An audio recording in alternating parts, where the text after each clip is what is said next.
Hello les potos, aujourd'hui on va faire un petit bond en arrière, direction Moscou. Let's go!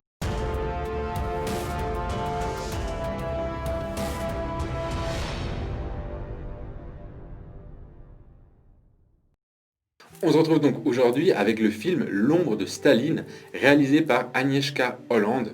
Alors c'est une réalisatrice comme ça, elle vous dira pas trop, elle vous parlera pas parce que voilà, son nom n'est pas forcément connu, et pourtant elle a fait des putains de bonnes œuvres. Par exemple, il y a un film qui est excellent, qui s'appelle Rimbaud et Verlaine, Total Eclipse, qui est un film assez inconnu de Leonardo DiCaprio, et qui est vraiment très dur au niveau des images, il est très dur, je vous le conseille. Elle a réalisé aussi Washington Square, ou même tout simplement Copying Beethoven avec Diane Kruger et Ed Harris. Côté des acteurs, on a tout d'abord James Norton qui joue le rôle de Gareth Jones. Alors James Norton, il est apparu dans la série, dans un des épisodes de la série Black Mirror. Il était aussi dans L'Expérience interdite Flatliners aux côtés de Ellen Page, ou même assez récemment, la version 2019 des 4 filles du Dr March, où il y avait dedans Emma Watson. La deuxième actrice, c'est Vanessa Kirby qui joue le rôle de Ada Brooks. Elle actuellement, elle est assez en vogue. On l'a vu assez récemment dans Mission Impossible, Fallout. Elle était encore plus récemment, dans Fast and Furious, Hobbs and Shaw. Et elle était aussi dans un des films des sœurs Wachowski, Jupiter, le destin de l'univers. Le dernier acteur, qui est aussi un grand acteur qui a fait pas mal de films, c'est Peter Sarsgaard, qui joue le rôle de Walter Duranty dans le film donc L'ombre de Staline. Alors lui, on l'a vu dans l'excellent film Esther, film que je vous conseille. Il était aussi aux côtés de Jodie Foster dans Flight Plane, et il a enfin joué aussi aux côtés de Hilary Swank dans un des plus beaux films que j'ai vu qui s'appelle Boys Don't Cry. Voilà pour le casting de base. Je vais vous parler un petit peu du pitch du film. En fait, on se retrouve dans début des années 30, je crois que c'est 1932-33 par là, aux côtés de Gareth Jones. Et en fait, c'est un journaliste qui, avant, avait déjà réussi à avoir un interview, le premier interview d'Adolf Hitler. C'était le premier reporter étranger à avoir un interview avec Adolf Hitler. Et au début du film, il est au moment en fait où il est conseiller politique pour tout ce qui est des affaires étrangères aux côtés de Lloyd George, qui est le Premier ministre britannique à cette époque-là. Sauf que malheureusement à cette époque, l'économie va très très mal. Donc le Sir Lloyd George, donc le Premier ministre, est obligé de le licencier, mais il veut, avant de partir, absolument réussir à avoir une interview avec Staline. Et donc il va entreprendre un voyage à Moscou pour essayer d'avoir cette fameuse interview. Sauf que sur place, il va se rendre compte que le régime communiste de l'Union soviétique, c'est la merde, quoi. C'est vraiment la merde. Et puis là va commencer le début d'une intrigue. Et voilà. Je ne vous en dis pas plus, mais voilà le début du film. Donc maintenant, on va vraiment entrer directement dans la critique. Alors, je vais prendre tous les acteurs en général, parce que je ne vais pas les faire un par un, ça serait bête.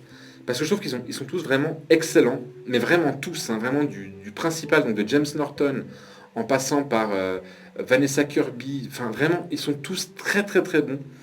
Et voilà, moi le truc que je me dis toujours, c'est que quand tous les acteurs sont bons, même les seconds rôles, ceux qu'on voit qu'une fois, ils sont toujours aussi impliqués, avec dans l'émotion et tout. Je me dis toujours que il y a une réalisatrice ou un réalisateur derrière qui est hyper exigeant et qui sait ce qu'il veut. Et moi personnellement de Agnieszka Holland, j'ai vu 3-4 films et c'est toujours cette même exigence, c'est toujours cette même émotion qui passe. Donc voilà, je trouve que c'est vraiment des super acteurs. C'est là où on voit encore une fois que c'est des bons interprètes, que c'est pas simplement le petit mec qu'on voit vite fait dans Black Mirror ou la petite nana, celle qui joue le rôle féminin dans Fast and Furious, Hobbs and Shaw. Non, non, c'est une superbe actrice, Vanessa Kirby, on le voit vraiment bien dans ce film. Pareil pour James Norton, pareil pour Peter Sarsgaard, vraiment, et tous les autres d'ailleurs. C'est vraiment un des meilleurs exemples d'interprétation réussie dans le cinéma. Voilà, moi j'ai trouvé vraiment qu'ils jouaient super bien les acteurs. Donc je ne vais pas passer dessus des heures, voilà, c'est tous des très bons acteurs, c'est super bien interprété, il n'y a rien à dire.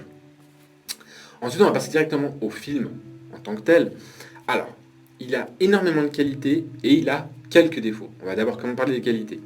Ce qu'il faut savoir déjà, c'est que c'est une histoire vraie. En tout cas, c'est le pan d'histoire, une partie de l'histoire de Gareth Jones qui a vraiment existé, qui a réellement existé, donc, et qui se déroule en l'espace de quelques mois. Et en fait, je me suis documenté, juste après le film, je me suis documenté pour savoir est-ce que Agnieszka Holland a respecté, ou est-ce qu'elle s'est juste basée sur quelques faits. Eh ben non, elle a vraiment bien respecté le truc.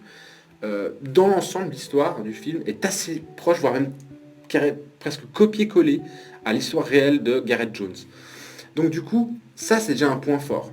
Déjà, il n'y a pas le truc qu'on te prend, puis finalement, en fait, Gareth Jones, j'aime pas trop comme il était, tiens, on va lui foutre des ailes pour qu'il puisse arriver à Moscou en volant. Non, la meuf, elle a vraiment hyper bien respecté l'histoire de Gareth Jones, et ça, c'est vraiment un très bon point. Deuxième chose, euh, au-delà du fait que les acteurs jouent très bien, elle a énormément joué sur la figure de style, énormément de figures de style dans ce film.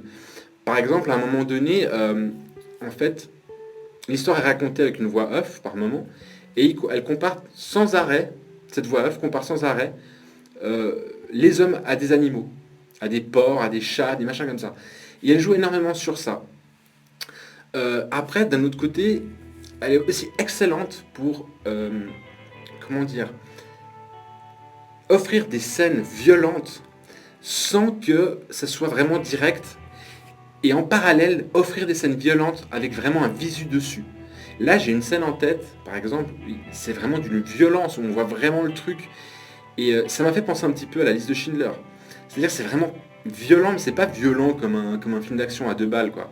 C'est violent où c'est cru, c'est dur, quoi. Ça prend aux tripes, ça prend au cœur, ça met mal à l'aise, c'est malaisant, quoi. Et là, ouais, voilà, pour ça, elle est hyper forte. Ensuite, direction artistique, elle s'est fait aussi super plaisir sur la photographie, hein. Il y a deux, trois scènes, des images absolument somptueuses. À un moment donné, on a l'impression que le film, il est en noir et blanc. Parce que voilà, Gareth Jones se retrouve voilà, à la campagne, quelque part, hein, enneigé. Et on a l'impression, voilà, il y a le blanc, lui, il est habillé en noir, les arbres, ils sont complètement, voilà, ils ont perdu leurs feuilles. Et on a l'impression de voir un tableau, franchement, un tableau en ombre chinoise, un truc hyper impressionnant. Elle s'est fait super plaisir. Les défauts du film. Alors, le film, il est cool parce qu'en fait, il reprend au début, voilà, comme je vous dis, on met dans le bain Gareth Jones, hein, le petit reporter qui a déjà interviewé Adolf Hitler, qui est maintenant conseiller en politique étrangère auprès du Premier ministre britannique Lloyd George. Et tout à coup, en fait, elle nous tisse une intrigue. Et arrivé à un moment du film, à peu près au milieu, pendant un long moment, il n'y a pratiquement plus de dialogue. C'est que de la vadrouille, quoi. Ça avance, il avance, le gars avance dans son aventure et tout.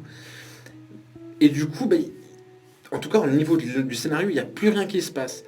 J'ai un peu l'impression qu'elle s'est fait plaisir. Elle s'est dit, ouais, allez, là c'est mon moment à moi, je vais me faire mumuse avec justement la direction artistique, je vais faire mumuse avec les prises de vue, je vais faire mumuse avec plein de trucs, avec des figures de style, je vais me faire mumuse avec deux, trois trucs. Et pouf, quand on arrive presque à la fin du film, hop, elle repart dans le côté intrigue et tout. Et en fait, la partie centrale, alors oui, on a des très belles images, c'est cool, mais il se passe rien, quoi. Et on se dit, putain, le film il dure 141 minutes. Tu peux facilement virer 30 minutes du film, ça n'enlève en rien la qualité de l'histoire. Au contraire, ça l'intensifie. Là, en fait, à un moment donné, tu as le soufflet qui... Et hop, pendant un moment, il se passe rien, il se passe rien. Et là, tout à coup, paf, à la fin, ça repart. Voilà, c'est peut-être le côté un peu négatif du film. Après, nous, moi personnellement, au ciné où j'ai été, c'est con, ils ont oublié de mettre les sous-titres. Même si je suis allé le voir en VF, il y avait des sous-titres parce qu'ils passent pas mal de temps à parler en russe.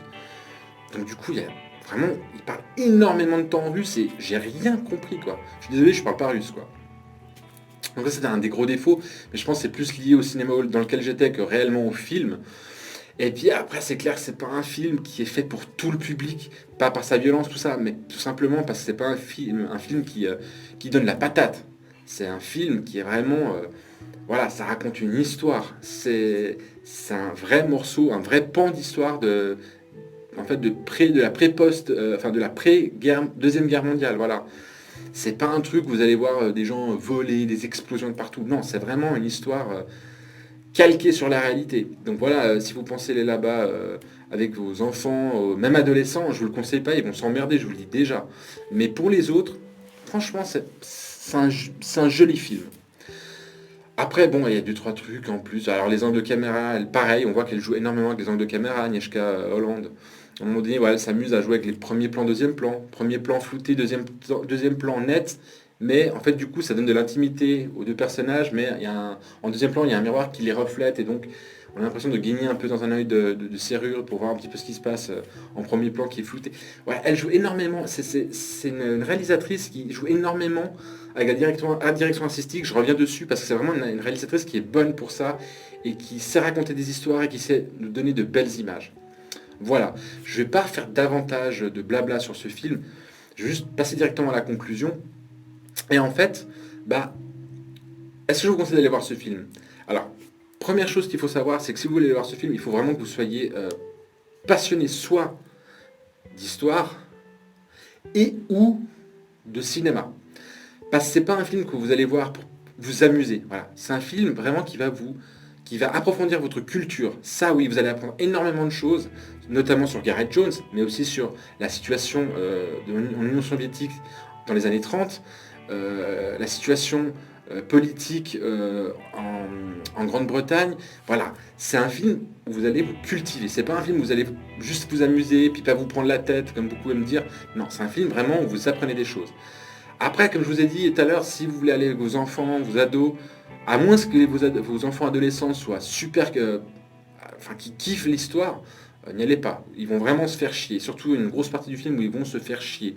Mais sinon, le film en soi, c'est un joli petit film qui, je pense, qui mérite le détour, ne serait-ce que par sa direction artistique, ne serait-ce que par ses jeux d'acteurs. Et en plus de ça, si vous aimez l'histoire, franchement, c'est un bon film. Voilà. Je crois que j'ai un petit peu fait le tour du film. Alors, si vous voulez aller voir le film ou si vous l'avez déjà vu, bah, vous n'hésitez pas, vous mettez un petit commentaire et puis on peut en débattre, il n'y a aucun problème. N'hésitez pas non plus à mettre un petit pouce bleu, ça fait toujours du bien. Vous pouvez aussi vous abonner à ma chaîne pour être au courant de mes prochaines vidéos et n'oubliez surtout pas aussi d'activer la petite cloche des notifications. On va maintenant passer à la partie spoil. Alors, pour ceux qui ne veulent pas être spoilés, bah, je vous dis déjà bye bye et pour les autres, on se retrouve juste après l'alerte.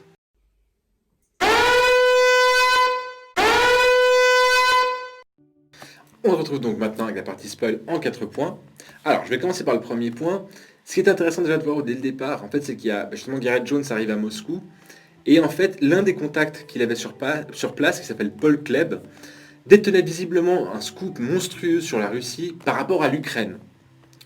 Et bizarrement, 3 jours après cette conversation téléphonique, le gars, Paul Kleb, est retrouvé mort, pas loin de son hôtel. Il s'est pris 4 balles dans le dos, supposément selon les Russes, enfin selon les Soviétiques, c'est qu'il aurait été abattu par des bandits. Et c'est là où on voit déjà tout de suite que le gouvernement soviétique, hein, donc la dictature soviétique, a la main mise en tous les cas sur tous les réseaux médias. Donc il avait un truc, la Russie s'est rendu compte qu'il avait des grosses infos, ils l'ont buté.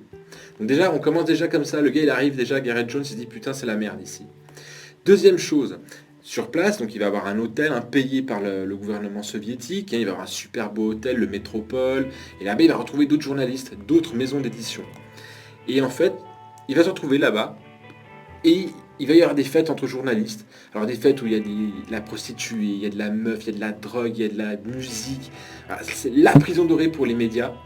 Voilà, nous on vous offre ça, mais vous en échange vous dites que la Russie c'est le paradis, quoi.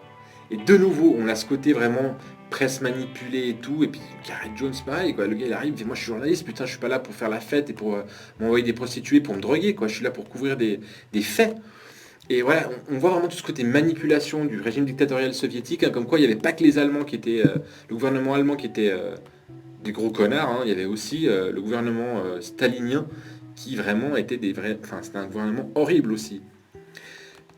Troisième point, et c'est celui-là que je voulais vraiment vous mettre en avant, c'est justement quand je vous parlais d'images fortes, à un moment donné en fait, tu as Gareth Jones, il se rend en Ukraine parce que visiblement Paul Kleb, donc le fameux contact qu'il a eu, il a dit qu'il y avait quelque chose en Ukraine. Et quand il arrive là-bas, en fait, il se rend compte que l'Ukraine meurt de faim, toute la population meurt de faim. La Russie ne les rationne plus, ils sont en train de tous de crever de faim. Et c'est ça que la Russie veut cacher, c'est qu'il y a la famine en Ukraine. Et donc Gareth Jones va se retrouver au milieu de la campagne, dans la neige, il va retrouver une femme morte, un cadavre de femme, et son bébé vivant en train de pleurer à côté. Puis juste à côté, à un moment donné, il y a un gars qui passe avec une charrette et un cheval, et dessus, il y a plein de cadavres empilés. Et il va foutre le cadavre de la femme et le bébé vivant dessus. Genre, de toute façon, s'il n'y a pas la mère, le gamin va crever aussi. Je trouvais ça vraiment l'image d'une violence. Et en plus, sans musique, sans musique de fond, sans rien. C'est le truc, c'est glaçant. C'est juste le silence, d'entendre juste le bébé pleurer et partir sur cette charrette de cadavres, ça m'a... Wow. Et là, à la fin, finalement, donc Gareth Jones se fait quand même choper par la police soviétique, qui le laisse s'échapper, qui le laisse rentrer à Londres, à condition qu'ils disent que tout ce qu'il a vu n'était pas vrai. Vraiment qu'il n'y avait pas de famine, que la Russie, l'Ukraine, tout allait bien et tout. Et que si dans le cas contraire, il disait la vérité, il tuait 6 ingénieurs britanniques retenus en otage par les Russes. Enfin, par les soviétiques, j'arrête de dire Russes, c'est les soviétiques. Et encore une fois, et malgré tout, Gareth Jones, c'est ça d'ailleurs qui l'a rendu célèbre, il a quand même dit à tout le monde, en Russie, c'est la merde, ne croyez pas que c'est une ville de paradis, c'est la grosse merde. Donc voilà, le film finit un peu comme ça, puis il y a un petit épilogue que je vous laisse découvrir si vous regardez le film. Voilà, j'ai dit les 4 points qui, en tout cas moi, m'avaient marqué, hein, j'espère qu'ils vous ont plu. Je pense que j'ai un petit peu fait le tour du film, mais en attendant, bah, vous prenez soin de vous, et puis, bye bye.